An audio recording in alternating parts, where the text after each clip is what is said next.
Olá, começa agora o programa Transição. E é com muita alegria que contamos com a sua audiência. Por que existem pessoas que nascem ricas e outras pobres?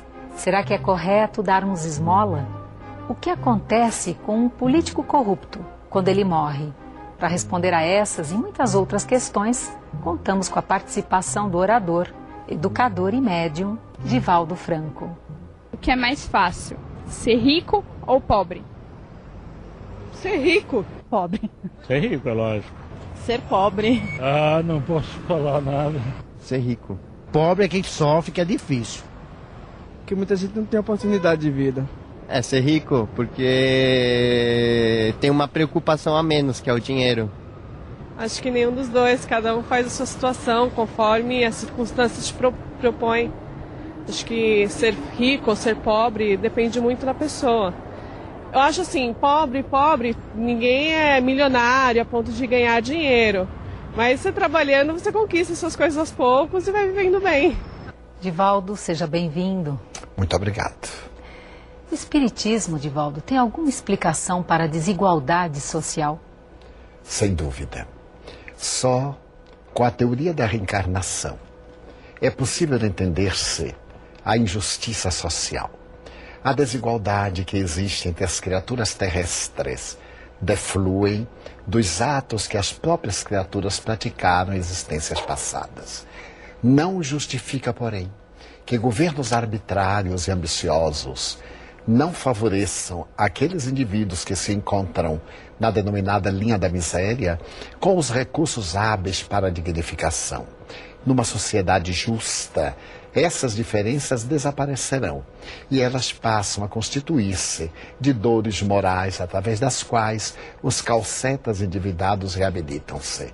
Quando vemos, por exemplo, as guerras de extermínio, cujo potencial energético e monetário poderia ser aplicado para acabar as misérias sociais, a AIDS, a fome na África, na América Latina, em toda parte. Mesmo na cultura americana tão rica, acredita-se que haja mais de 20 milhões de indivíduos na linha da miséria econômica. Então, são provações coletivas para a sociedade, mas que um dia os governos sensatos e honestos diminuirão através da aplicação dos seus recursos tecnológicos e financeiros em benefício da coletividade. E aqueles que são os endividados resgatarão através do amor, pelo bem que possam realizar, pelas conquistas que a sociedade lhe proporcione, aplicando-as em benefício da própria sociedade. Divaldo, o que pensar de pessoas que, enquanto algumas pagam por uma bolsa de grife 50 mil reais, outras vivem abaixo mesmo da linha da miséria, às vezes com R$1 por dia. O que pensar e como encarar a respeito de Deus com relação a essas questões? Ele simplesmente, por quê? Deus não interfere e acaba com essas desigualdades sociais? Porque se assim fizesse, desapareceria o mérito das criaturas. Alguém me perguntou por que Deus não nos criou perfeitos? Porque a vida perderia o sentido e entraríamos no tédio. Nada pior do que a paralisia das buscas, essa necessidade do devir, da procura de melhores situações. Então nós vemos que a divindade proporciona recursos e tesouros a indivíduos que os deveriam aplicar para o bem. Um dia a sua consciência gritará de maneira perversa.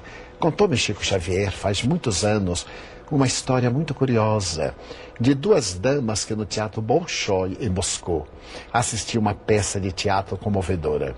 Era inverno. Ambas emocionaram-se até as lágrimas, saindo dali tocadas pela personagem central.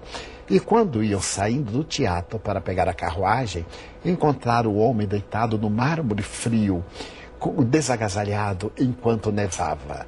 Uma das damas foi logo acometida do gesto de bondade e quis tirar o seu casaco de mink para cobrir o homem. A segunda, prática, racional, disse: não faça isto. É um casaco de alto preço. Quando chegarmos em casa, mandaremos o lacaio trazer para ele alguns cobertores. E ela deteve o gesto. Então foram-se. Chegando a casa, foram tomar um chá quente, esqueceram-se. Adormeceram e no dia seguinte, a primeira dama lembrou-se. Chamou um lacaio e mandou levar-lhe agasalhos. Quando ele chegou, o homem havia morrido congelado. Então o doutor Bezerra de Menezes disse ao venerando Chico Xavier: quando a caridade é muito discutida, o socorro chega tarde. Então, quando nós vemos o desperdício, uma bolsa de determinada grife de 500 mil reais, então chega de diamantes, relógios de 1 milhão de dólares, todo cravejado de diamantes.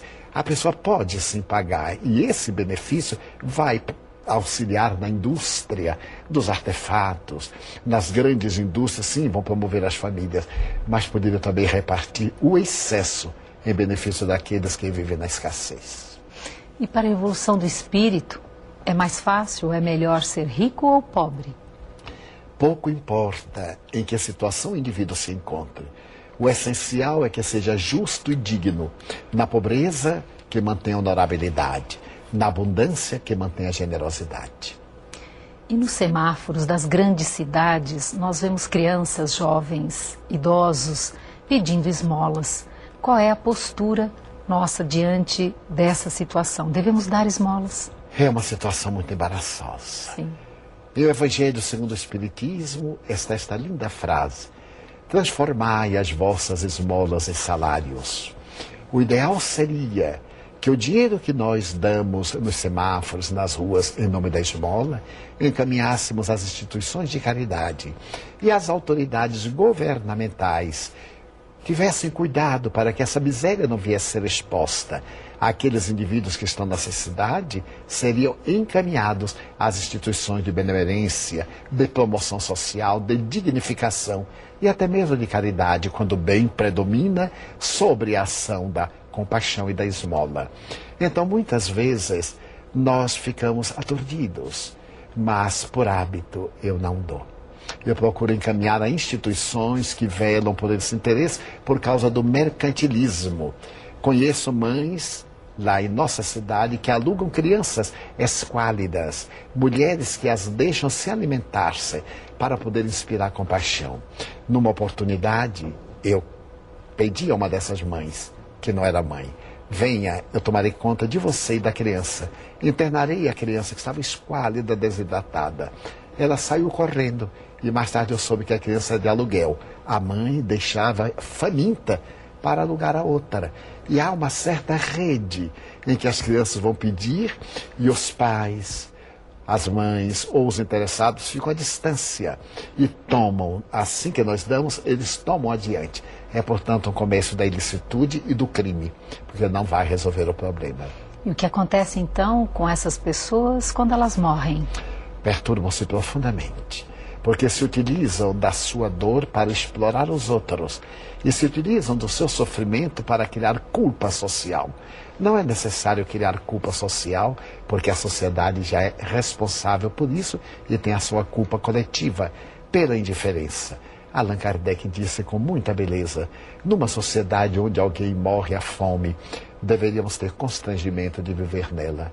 Tal a abundância que o planeta nos oferece, tais os recursos que podem ser repartidos sem diminuir a abundância daqueles que possuem demasia, promovendo o indivíduo.